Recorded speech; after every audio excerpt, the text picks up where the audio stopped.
এই আলাপটা করব করব করে করা হয় নাই, কিন্তু না কইরা থাকা গেল না। বাংলাদেশের সাথে আমেরিকার ট্যারিফ আলোচনা চলতেছে। মানে আমেরিকার বাজারে বাংলাদেশের পণ্য ঢুকতে হইলে, সেটা গার্মেন্টস হোক, চামড়া হোক, যেটাই হোক, কত ট্যাক্স দেওয়া লাগবে।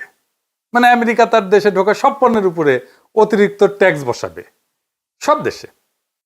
আগে ট্যাক্স ছিল 0 বা 5%, সেইটার ট্যাক্স বা ট্যারিফ হয়ে যাবে 20% বা 30% বা তারও বেশি। এটা হুদাহুদি করে নাই, তারা কইতেছে এটা রিসিপ্রোকাল ট্যারিফ, মানে তুমি যেমন ট্যাক্স বসাও আমার পণ্যে, আমি তেমন ট্যাক্স বসাবো তোমার পণ্যে। মানে বাংলাদেশ যদি আমেরিকান পণ্যে 30% ট্যাক্স দেয় ধরে, তাহলে বাংলাদেশি পণ্যকে আমেরিকায় ঢোকার জন্য 30% ট্যাক্স দিতে হবে, নো হাঙ্কি পাঙ্কি। তো এই ট্যারিফ বসায় আমেরিকা থামে থাকে নাই, তারা আলাপ আলোচনা শুরু করছে দেশগুলোর সাথে। অনেক দেশ আলোচনা করে ট্যারিফ কমায়ও নিছে, শুল্ক কমায় নিছে আর কি। যারা কমায় নিছে তারা এমন কোনো বাণিজ্য সুবিধা দিছে আমেরিকাকে, যার জন্য ট্যারিফ কমাইতে পারছে। এটা একটা বার্গেনিং টুল আর কি, এটা দিয়ে বার্গেনিং করেছে আমেরিকা। বাংলাদেশের আলোচনা চলতেছে, এটা আগামী 31 তারিখের মধ্যে ফাইনাল হবে, মানে 2-1 দিনের মধ্যেই আর কি, যে বাংলাদেশ কত পাইতেছে ট্যাক্স বা ট্যারিফ। যদি বাংলাদেশ ট্যারিফ কমাইতে না পারে, তাইলে হাতে হ্যারিকেন ধরতে হবে, কলে এই শুল্ক কার্যকর হবে 1 আগস্ট থেকে। তবে আমেরিকান বাণিজ্য মন্ত্রী বলছে শুল্ক কার্যকর হইলেও আলোচনা চলবে। আমি এটা নিয়ে একটা ভিডিও করেছিলাম, আপনারা জানেন যে আমি ইকোনমিক্সের ছাত্র। এই শুল্ক দীর্ঘমেয়াদে আমেরিকান ইকোনমির ক্ষতি করবে, তবে স্বল্প মেয়াদে তা আমাদের ক্ষতি করবে, অবশ্যই করবে, যদি আমরা শুল্কের একটা ভালো রেট না পাই। যাই হোক, আমি ওই একাডেমিক আলোচনাতে যাব না। আমরা এই চুক্তির একটা বিশেষ দিক নিয়ে আলোচনা করব। কুটি এশিয়া ইন্ডিয়া গ্যাঞ্জাম করিচ্ছে, আর ইন্ডিয়ার গ্যাঞ্জাম করে লাভটা কি, এটা নিয়ে আলাপ করব। এটা হইতেছে গোপনীয়তার চুক্তি। মানে এই যে বাংলাদেশ আলোচনা করতেছে আমেরিকার সাথে, সে আলোচনার আগে একটা চুক্তি করেছে বাংলাদেশের সাথে, তার নাম গোপনীয়তার চুক্তি। এখন বাংলাদেশে হাউকা উঠেছে, কেন এই আলাপ গোপনে করতে হবে, কেন পাবলিক জানিতে পারিবে না, ইউনূস সরকার খুব খারাপ কাজ করিচ্ছে, তাই না? দেবপ্রিয় কইছে এই ধরনের গোপনীয়তা চুক্তি করছে বাংলাদেশ এই ট্যারিফের নেগোসিয়েশনের টাইমে, তার নজিরবিহীন, আগে কখনো এটা হয় নাই। দেখেন, কথা সত্য, মিছা কথা কয় নাই। তার সাথে এটাও সত্য যে এই একতরফাভাবে সব দেশকে রিসিপ্রোকাল ট্যারিফ চাপাই দিয়া আলোচনা শুরু করা, এটাও আমেরিকা আগে কখনো করে নাই, এটাও নজিরবিহীন। এই গোপনীয়তার চুক্তি কি বাংলাদেশ একা করিছে আমেরিকার সাথে, নাকি সব দেশই করিছে? যারা আলোচনা করিচ্ছে সব দেশই করিছে, কিন্তু দেবপ্রিয়বাবুর দাবি সব দেশ করলেও বাংলাদেশ এই চুক্তি করতে পারবে না। তার মানে যে নেগোসিয়েশনে আলাপ, এটা বাংলাদেশ করতেই পারবে না। তো আসেন একটু দেখি, আমি তো কইলাম, আপনারা বিশ্বাস করবেন কেন, আগে দেখি যে আসলে অন্যরা গোপনীয়তা চুক্তি করেছে কিনা। হ্যাঁ, করেছে। আমরা ফিলিপাইনের সংবাদ মাধ্যমে দেখতে পারি, তারা বলতেছে, আমরা এটার বিস্তারিত বলতে পারবো না, কারণ এনডিএ, মানে এটাই বলে গোপনীয়তার চুক্তি, নন ডিসক্লোজার এগ্রিমেন্ট, মানে যেটারে আমরা গোপনীয়তার চুক্তি বলতেছি সেটা সাইন করা আছে। ইংরেজিতে কইছে, এ দেখেন, however when asked to provide a list of products included in the tariff concession, Rodolfo did not provide details as they are signatory of a non-disclosure agreement, NDA. It is covered by an NDA while we are still negotiating. আচ্ছা, তার মানে এরা করিছে। থাইল্যান্ডে কি কইছে? Due to signing of a non-disclosure agreement, the Thai government is unable to disclose specific details of the ongoing negotiations. তার মানে এদের সাথেও করা হয়েছে। আচ্ছা, আর্জেন্টিনার সাথে কি করা হয়েছে? এদের সাথেও এনডিএ করা হয়েছে। দেখেন, করছে the bilateral pact has been quietly in the works for 3 months under the signing of confidentiality agreement, NDA, that prevent negotiators from disclosing details.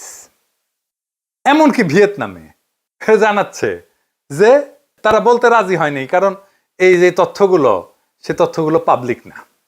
তার মানে আমরা বেশ কয়েকটা দেশের গোপনীয়তার চুক্তি দেখলাম, ওরা করতে পারবে, কিন্তু আমরা করতে পারবো না। কি আবদার! যদি সবাই চুক্তি করে আর আমরা যদি এই চুক্তি না করি, তাহলে আমাদের সাথে নেগোসিয়েশন করবে আমেরিকা? বলেন তো। আমেরিকা তো বলবে, তুমি কোন হরিদাস পাল আসছো যে তোমার সাথে গোপনীয়তার চুক্তি ছাড়া নেগোসিয়েশন করতে হবে আমাকে?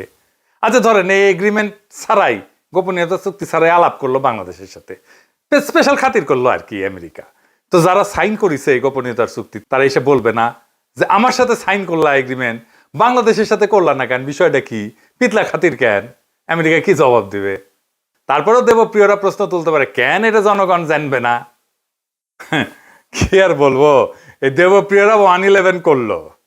দেবপ্রিয় কিন্তু এই জেনেভায় পোস্টিং নিছিল 111 পরে, বেনিফিশিয়ারি ছিল। এই দেবপ্রিয় ট্রানজিট ট্রান্সশিপমেন্টের ওকালতি করেছে, আর এখন খুব নন ডিসক্লোজার এগ্রিমেন্ট করেছে। সিপি ব্যবহার করেছে বাণিজ্যের নামে গোপন চুক্তি মানবো না। ওরে আমার ওরে ওরে, এইগুলার মাথার খোদাতলা গোবর দিলেও হইতো। যাই হোক, আলাপটা কি কইতেছে ওরা বুঝেছে, আসেন এটা একটু আমরা বুঝে দেখি। আমি আপনাদের আগেও কইছি সিপিবি যা বলবে, দেবপ্রিয় যা বলবে তার উল্টা দিকে দাঁড়াবেন। সিপিবি যেহেতু বিরোধিতা করতেছে, দেবপ্রিয় যেহেতু বিরোধিতা করতেছে, এটা দেশের জন্য ভালো আর ইন্ডিয়ার জন্য খারাপ। এই চুক্তিটা কোনো গোপন চুক্তি না, এটা গোপনীয়তার চুক্তি। গোপন চুক্তি আর গোপনীয়তার চুক্তি দুইটা ভিন্ন জিনিস। মানে যতক্ষণ এই ট্যারিফ নিয়ে আমাদের আলোচনা হইতেছে আমেরিকার সাথে, ততক্ষণ আমাদের আলোচনার বিষয় বাইরে যাবে না। ধরেন প্রফেসর ইউনূস আর তারেক রহমান আলাপ করলেন লন্ডনে, তো ওই আলাপ কি লাইভে দেখছি আমরা? ওটা ধরে লাইভ হইতো, গোপনীয়তার যদি কোনো দরকারই না থাকে। গোপনীয়তা যখন থাকার দরকারই নাই, তাহলে ওই আলাপের পুরাটা রেকর্ড করে জানাই দিলে হয়। তা তো জানাই নাই, আলাপের ফলাফল আমরা জানছি, কিন্তু আলাপের খুঁটিনাটি জানার দরকার আমাদের নাই। এই আলাপ তো প্রকাশ্য করার বিষয় না। কেন না, আমি এটা পরে বলতেছি। এই আলাপ হবে বাংলাদেশের ট্যারিফ কত হবে। এই ট্যারিফ যদি কমে তাহলে আমেরিকাকে তো কিছু দিতে হবে। সেটা কি কি দেওয়া হবে সুবিধা হিসেবে, তার সবকিছুই দুই দেশের মানুষই জানবে যখন চুক্তিটা হয়ে যাবে। কিন্তু এই আলোচনার প্রসেসের মধ্যে যা আলোচনা হবে এই সময়টায় কিছু জানানো যাবে না, কারণ অন্য দেশও আলোচনার মধ্যে আছে। তারা যদি জেনে যায় আমরা কি আলোচনা করতেছি, তাহলে তো এই আলোচনার ফলপ্রসূ হবে না। প্র্যাকটিক্যাল কারণে এটা বার্গেন, তো অনেক দেশের সাথে বার্গেন করতেছে আমেরিকা। ধরেন আমরা যাই না গেলাম কি নিয়ে, ইন্ডিয়ার সাথে বার্গেন করতেছে আমেরিকা। আমরা তো ইন্ডিয়ার চাইতে ভালো কন্ডিশন দিব আমেরিকাকে, তাই না? খুবই ন্যাচারাল এটা। তো বাংলাদেশ যা দিতেছে আর পাইতেছে, এটা আমাদের সাথে যারা কম্পিটিশন করে আমেরিকার মার্কেটের জন্য, তারা যাই না গেলে তো আমাদের বিপদ। আমরা তো নেগোসিয়েশন করতে পারবো না। ইন্ডিয়া তো সুবিধা নেবে এটার, কারণ ইন্ডিয়া তো ওই মার্কেটে আমাদের কম্পিটিটার। বাংলাদেশ যদি যুক্তরাষ্ট্র বা পশ্চিমা শক্তির কাছে ফেভারেবল ট্যারিফ না পায়, তাহলে সেই শূন্যতা পূরণে ভারত চূড়ান্তভাবে উপকৃত হবে। অর্থনীতিতে হবে, রাজনীতিতে হবে এবং আঞ্চলিক প্রভাব বিস্তারে হবে। এই পুরো প্রক্রিয়া এক ধরনের সফট ডিইন্ডাস্ট্রিয়ালাইজেশন এবং স্ট্র্যাটেজিক ডিপেন্ডেন্সি হবে বাংলাদেশের ইন্ডিয়ার উপরে, যদি এই ট্যারিফ নেগোসিয়েশনে আমরা হেরে যাই। বাংলাদেশকে পশ্চিমের বাজারে দুর্বল কইরা বাংলাদেশের অর্থনীতি ভারত নির্ভর করে তুলতে পারবে ইন্ডিয়া, যদি এই ট্যারিফ নেগোসিয়েশনে আমাদের চাইতে ইন্ডিয়া ভালো ট্যারিফ পায়, অথবা আমরা যদি অনেক বেশি ট্যারিফ দিতে হয়। এই জাউরারা হাউকাউ করতেছে, মানুষকে কনফিউজ করতেছে, যেন এই নেগোসিয়েশনে বাংলাদেশ জিততে না পারে, ইন্ডিয়া যেন বেশি সুবিধা পায় আর আমাদের মারা যায়। দেবপ্রিয় সিপিবি এদের হাউকাউয়ের লক্ষ্যই এটা। এই প্রসঙ্গে আমি কোভিডের টাইমে একটা ঘটনার কথা মনে করাই দিই, মিল পাবেন। কোভিডের টাইমে আমরা যেন ভ্যাকসিন না পাই, সে বাগড়া দিছিল ইন্ডিয়া। মানে ইন্ডিয়া চাইছিল ভ্যাকসিনটা যেন ইন্ডিয়া থেকে নেওয়া হয়। তাহলে ইন্ডিয়ার লাভ কি? ইন্ডিয়া এটা তার কূটনৈতিক অস্ত্র হিসেবে ব্যবহার করবে। আমি বেনে বেনে করছি না, দেখেন তো। এই সময় চীনের সাথে ভ্যাকসিন কেনা নিয়ে আলাপ হচ্ছিল বাংলাদেশের। বাংলাদেশকে চীন একটা খুব ভালো প্রাইস দিছিল, দাম দিছিল, খুব কম দামে, শ্রীলঙ্কা থেকে কম দামে এমনকি বাংলাদেশকে টিকা দেওয়া হয়েছিল। শ্রীলঙ্কার তখন অর্থনৈতিক অবস্থা খুব খারাপ, আপনারা তো জানেন। তার সেই অবস্থা তো বাংলাদেশকে একটা ভালো প্রাইস দেওয়া হয়েছিল, যেটা শ্রীলঙ্কার চাইতে কম। এটা হয়েছিল একটা গোপনীয়তার চুক্তি দিয়া। কারণ এই প্রাইসটা যদি শ্রীলঙ্কা জানে যায়, নেপাল জানে যায়, সবে তো বলবো আমাকে বাংলাদেশে প্রাইস দাও। বাংলাদেশ এটা বার্গেন করে পাইছিল। সেই চুক্তির ফাইল প্রথম আলো রোজিনা চুরি করে সচিবালয় থেকে। রোজিনাকে গ্রেপ্তার করা হয়। আমি বলছিলাম কাজ ঠিক হয়েছে। এইটা রোজিনা ইন্ডিয়াকে সার্ভিস দিতে গিয়ে এই কাজ করেছিল। এই ফাইল রয়ের হাতে তুলে দিত। গোপনীয়তায় ঢাকা ফাইল থেকে আমরা যে দাম পাইছি এটা প্রকাশ করে দিত রোজিনা পত্রিকায়। আপনার দাম প্রকাশ করে দিলে তো চীন বিপদে পড়বে। ইন্ডিয়া শ্রীলঙ্কা যায় বলবে, কেন তুমি আমার কাছ থেকে বেশি দাম নিলা বাংলাদেশ থেকে? তাসনিম খলিলারা তখন যুক্তি দিছিল, রোজিনাকে দিয়া কেন চুরি করাবে ইন্ডিয়া? ইন্ডিয়া চাইলে তো ওবায়দুল কাদের হাতে দিয়ে আসতো ফাইল। দেখেন এত বুদ্ধি, দেখেন ফাইল পাওয়া নিয়ে তো কোনো ইস্যু নাই। ফাইল একটা কেন 10টা ফাইল দিয়ে আসতে পারে। ইস্যু হইতেছে মিডিয়া বাংলাদেশ যে দাম পাইছে সেটা প্রকাশ হওয়া। একমাত্র সেটা প্রকাশ হওয়া মাত্রই এই চুক্তি ভঙ্গের, গোপনীয়তার চুক্তি ভঙ্গের অভিযোগ চীন করতে পারে। এবং সেই অজুহাতে আমাদের ভ্যাকসিন দেওয়া বন্ধ করে দিতে পারে। রোজিনা ব্যর্থ হওয়ায় একজন ডেপুটি সচিব সে দাম প্রকাশ করে দেয়, ফলে চীনা ভ্যাকসিন আসা বন্ধ হয়ে যায়। আমাদের 2 বা 3 গুণ দাম দিয়ে সেই ভ্যাকসিন কিনতে হয়। তাহলে এটা অনুসন্ধানী সাংবাদিকতা নাকি দেশের মানুষের আমাদের যে বেশি টাকায় ভ্যাকসিন কিনতে হইলো এটা কার জন্য? রোজিনার জন্য। তো বাংলাদেশকে যে অধিক টাকা গচ্চা দিয়া ভ্যাকসিন কিনতে হইলো সে টাকা কি রোজিনার বাপ দিবে না ওর হাজবেন্ড দিবে? এটা কারে বুঝাইবেন? এই একই ঘটনা ঘটেছে ট্যারিফ নিয়ে আলোচনায়, গোপনীয়তার চুক্তি নিয়ে। আসেন এটা একটু বুঝে দেখি।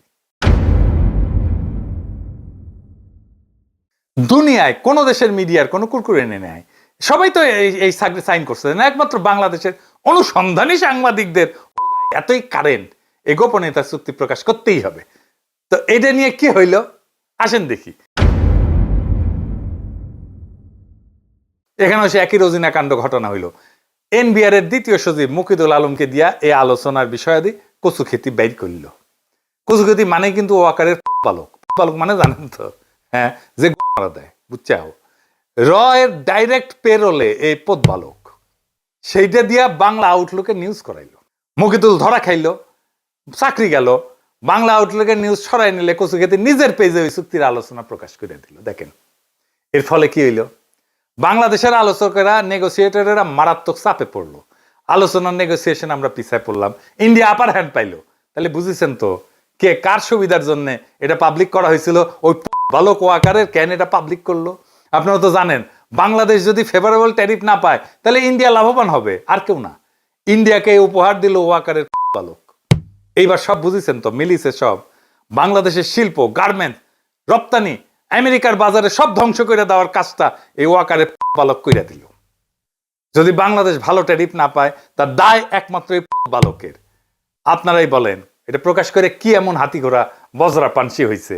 কি অর্জন করছে বাংলাদেশ? কিছুই না। বাংলাদেশের জনগণ কি অর্জন করছে? কিচ্ছু না, হারাইছে। কিন্তু এইটা প্রকাশ করার জন্য এত কুরকুরানি কেন ওদের খোয়ায়? কুরকুরানি মোদির কুরকুরানি, ইন্ডিয়ার কুরকুরানি।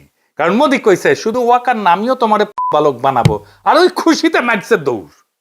তাইলে কি আমরা ফেভারেবল ট্যারিফ পাবো না আমেরিকার বাজারে? 2 দিন অপেক্ষা করেন, ভালো খবর পাবেন ইনশাআল্লাহ।